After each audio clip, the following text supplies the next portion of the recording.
안녕하세요, 모터리언 박상준입니다. 네, 오늘 저는 압구정에 있는 비트 360에 나와 있습니다. 오늘 이곳에서는 K7 2세대 페이스리프트 모델인 K7 프리미어의 신차 발표회가 있습니다. 정확히는 신차 발표는 아니고요, 미디어 포토 세션 이 정도로 볼 수가 있겠는데요.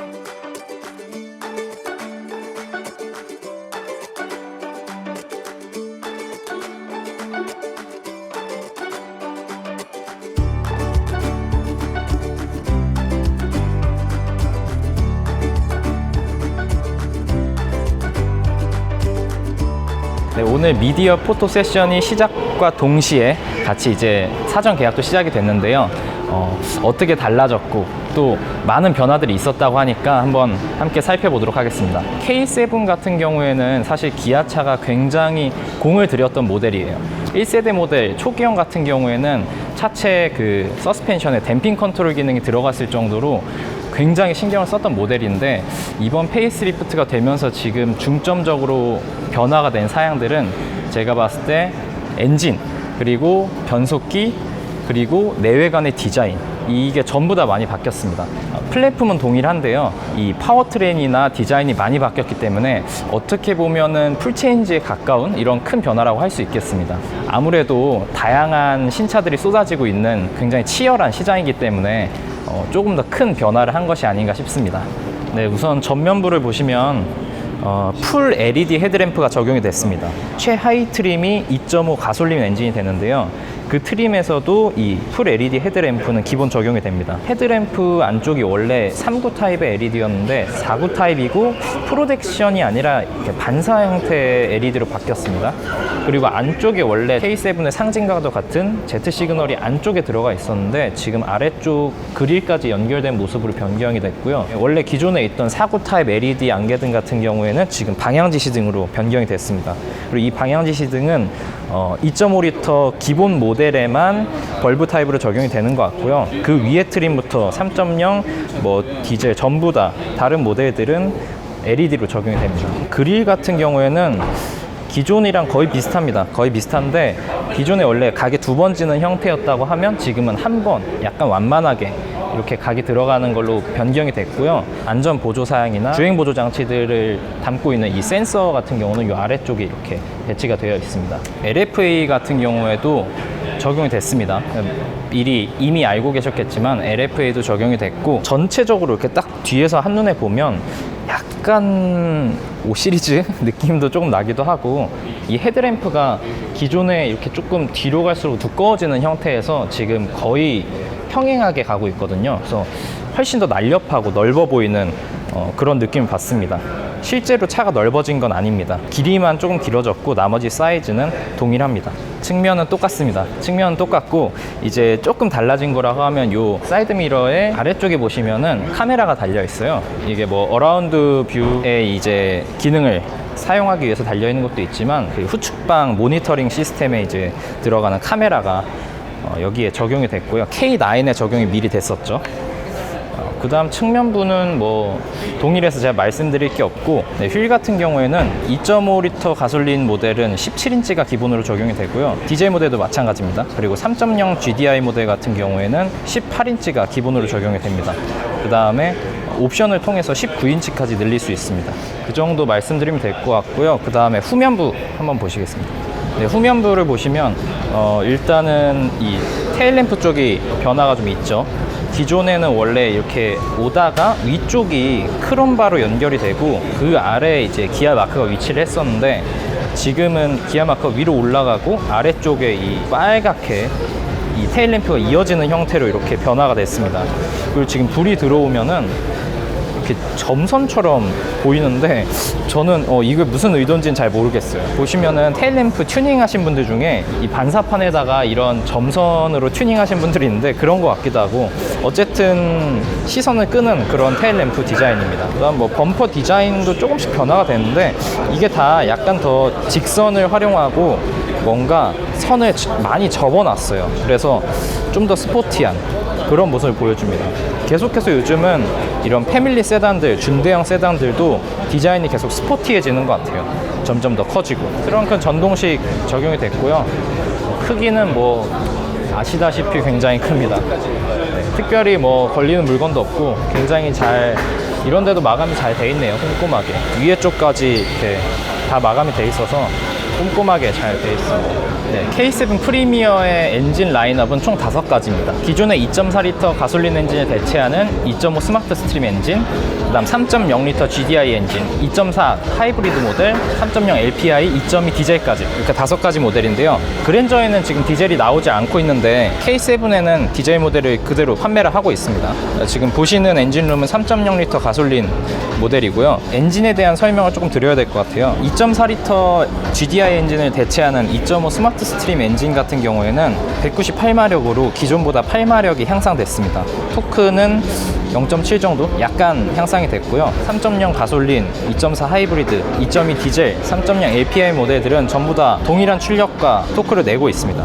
기아차에서는 2.5 가솔린 스마트 스트림 엔진을 굉장히 강조하고 있어요. 발진 초기 시에는 MPI로 구동을 하고 중간 RPM층에서는 MPI랑 GDI를 동시 사용하고 고RPM에 가면 GDI를 통해서 힘을 끌어내겠다. 실제로 열 효율도 40%의 열 효율을 내고, 실제로 지금 뭐 연비나 이런 것들이 정확하게 제공이 되진 않고 있는데 아마 실질적인 연비는 기존 2.4L GDI 엔진보다 조금 더 향상될 걸로 보입니다. 그리고 이제 당연히 물리적으로 저속에서 MPI 엔진을 사용하게 되면은 진동이나 소음도 줄어들게 되니까 그 부분에서도 분명 향상이 있을 것 같고요. 기존 3.3L GDI 엔진이 빠졌어요. 이제 나오질 않는데 3.0으로 전부 다 흡수를 시키겠다는 뜻인 것 같습니다. 3.0L 가솔린 모델에 그래서 드디어 많은 분들이 기다리고 그동안 정말 어느 글에서도 댓글에서도 전부 나오던 그 C타입 MDPS를 R타입으로 변경을 했습니다. 전 사실 좀 재미있는 게 뭐 기존에 이렇게 왜 C타입, R타입 안 넣어주고 C타입 넣냐라고 말하면은 이 회사 입장에서 아니 C타입, R타입 구분을 못할 정도로 세팅이 잘했다. 그리고 이 컴포트를 지향하는 세단들에서 R타입을 넣을 필요 없다 라고 이렇게 말을 좀 했었는데, 이번에는 크게 광고를 하면서 R타입을 적용이 됐습니다. 이 렉타입 MDPS 같은 경우에는 3.0L 가솔린 모델에만 적용이 됩니다.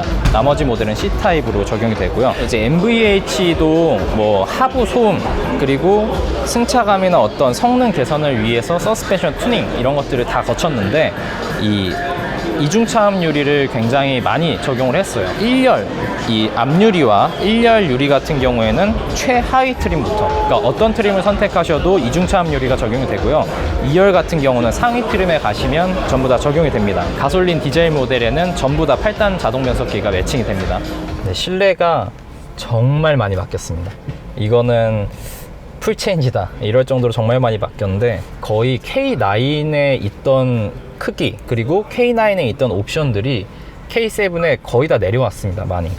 일단은 계기판 같은 경우에는 기존의 그 아날로그 방식이었던 계기판이 완전 이 LCD판으로 전부 교체가 됐습니다. 그래서 클러스터, 뭐 기존의 중앙에 4.2인치 TFT LCD 모니터가 12.3인치가 되면서 뭐 여기에는 정말 많은 정보를 담을 수 있게 됐고요. 보기에도 훨씬 더 좋아졌습니다. 그리고 이 가운데 모니터 같은 경우에는 와, 정말 크네요.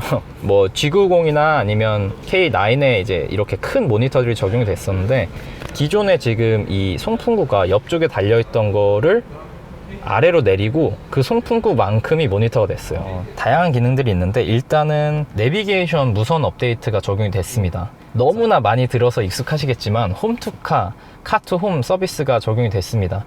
그래서 차에서 집을 컨트롤할 수 있고 집에서 차를 컨트롤할 수 있는 그런 시스템이라고 보시면 되는데요. 단점 아니면 뭐 한계점이라고 하는 거는 집에 이제 IoT 시스템이 갖춰져 있어야 이 차량과 함께 연동이 되니까 우스갯소리로 집을 바꿔야 된다, 차를 바꾸는 게 아니라 뭐 이런 말씀 하시는 분들도 있던데, 아무튼 이제 홈투카, 카투홈 서비스가 가능하고요. 그 다음에 자연의 소리라고 해서 뭐 이렇게 편집장님이 말씀하셨죠. 꼭 MC 스퀘어 같다. 세계 최초 적용이 됐다고 합니다. 우드 라인이 상당히 고급스럽게 변했습니다. 그러니까 이 우드 같은 경우에는 기본 트림부터 적용이 되는 것 같아요. 지금 제가 옵션표가 나와 있긴 한데 이게 사전 계약용 옵션표라서 가격이나 옵션이 조금씩 변경이 될 수 있다고 하거든요. 그 점 좀 참고 부탁드리고요. 어쨌든 우드 트림이 굉장히 고급스럽게 디자인이 되어 있고, 그 다음 이 아래쪽이 전부 다 하이글로스 블랙으로 이제 처리가 되어 있어요. 하이글로스 재질인데 보기엔 예쁜데 이제 지문 이런 거 되게 많이 묻잖아요. 이렇게 하면. 근데 보기에는 뭔가 기존에 이렇게 여기 가운데가 비어 있고 이렇게 아래로 뚝 떨어지던 형태에서 완만하게 이어지니까 흡사 레인지로버? 뭐 이 모니터도 그렇고요. 흡사 레인지로버라는 말을 꺼낼만 할 정도로 굉장히 잘 디자인이 됐습니다. 이 부분도 지금 간결하게 그리고 얇고 길게 디자인돼서 조작하는 데 있어서 편하면서도 보기 좋은 그런 형태로 이제 디자인 됐습니다. 그리고 이 기어 레버가 전자식으로 변경이 됐습니다. 근데 이 전자식 기어 레버는 2.5의 가장 최하위 트림에서는 옵션으로 선택이 가능합니다. 주행안전 보조 시스템인 드라이브 와이즈 옵션을 선택했을 때 전자식 기어 노브가 들어가고, 그 외의 트림, 2.5 상위 트림, 뭐 3.0, 하이브리드 이런 트림에는 모두 다 전자식 기어 레버가 적용이 되고요. 그리고 8단 자동 변속기도 동시에 같이 적용이 됩니다. 여기에는 이제 열선 통풍, 드라이브 모드, 그 다음에 전자식 파킹, 이 지금 DVRS라고 적혀 있는 거는 앞뒤에 차량의 카메라를 통해서 찍히는 주행 영상 같은 거를 내비게이션이나 스마트폰 화면에서 볼 수 있는 그런 주행 영상 기록 장치라고 보시면 됩니다. 센터 콘솔 박스는 뭐 이 정도, USB랑 시거잭 위치를 12V 단자 위치를 하고요. 이 파노라마 루프 같은 경우에는 뒷좌석 승객의 머리까지 가니까 뭐 개방감은 굉장히 좋을 것 같네요. 네, 뒷좌석 공간은 제가 뒷좌석 공간이 넓다라고 뭐 주먹이 몇 개 이런 건 하지 않겠습니다. 뭐 광활하고요. 어차피 K5만 해도 사실 공간이 굉장히 넓은데 K7은 이 공간이 더 넓기 때문에 정말 넓은 공간이 이렇게 마련이 됩니다. 시트도 굉장히 푹신하고 편안하고요. 이 헤드레스트가 정말 편안하네요. 이 만져보시면은 뭔가 덧대 놓은 것처럼 안쪽 쿠션 말고 바깥쪽에 한 번 더 굉장히 푹신한 이 쿠션을 대놓은 것 같아요. 그래서 머리를 댔을 때 뭔가 푹 하고 베개를 베는 것 같은 그런 느낌이 드네요. 굉장히 편안합니다. 이 등받이 각도도 편안하고요. 측면 선쉐이드는 수동이고요. 옵션에 따라서 후면 전자식 선쉐이드도 포함이 됩니다. 동승석 워크인 스위치도 있고 수납할 수 있는 공간이 조금씩 있고요. 그 다음에 인포테인먼트 시스템을 조작할 수 있는 버튼도 마련이 됐습니다. 나머지는 다 기본적인 USB 송풍구 이런 것들을 위치를 하고요. K7의 뒷좌석은 편안합니다. 네, 신형 K7의 외장 색상은 총 5가지입니다. 뭐 블랙, 그레이, 실버, 화이트 등등 해서 5가지가 있고요. 내장 색상도 3가지 선택이 가능합니다. 블랙, 브라운, 그레이 이렇게 3가지로 선택이 가능한데요. 그레이 같은 경우는 하이브리드 모델 전용으로 나온다고 합니다. K7 프리미어 이 2세대 페이스리프트 모델을 만나봤는데요. 그래서 얼마냐, 사실 이게 제일 궁금하실 거예요. 지금 2.5리터 가솔린 모델 같은 경우에는 3,100만원에서 3,400만원 사이거든요. 기존보다 한 50만원 정도씩 올랐다라고 보시면 되고요. 그 다음 3.0리터 가솔린 같은 경우에는 3,600에서 3,800만원 정도, 한 290만원 가까이 올랐는데 3.3 트림이랑 합쳐졌다 이렇게 생각을 하시면 조금 수긍할 만한 가격인 것 같습니다. 그 다음 하이브리드 모델은 3,600에서 4,000 정도 사이고요. 그 다음 디젤 모델 같은 경우는 3,600에서 3,800 사이, 이 모델도 한 70에서 100만원 정도씩은 인상이 됐습니다. API 모델은 뭐 2,000만원대 중반부터 시작을 해서 3,000만원대 중반까지 위치를 합니다. 지금 이제 사전 계약을 오늘 시작을 했지만 정식 출시 및 출고 일정은 정확하게 나온 게 아직 없습니다. 그래서 저희가 다음에 또 추가적인 소식이 들어오면 기사나 영상을 통해서 알려드리도록 하겠습니다. 감사합니다.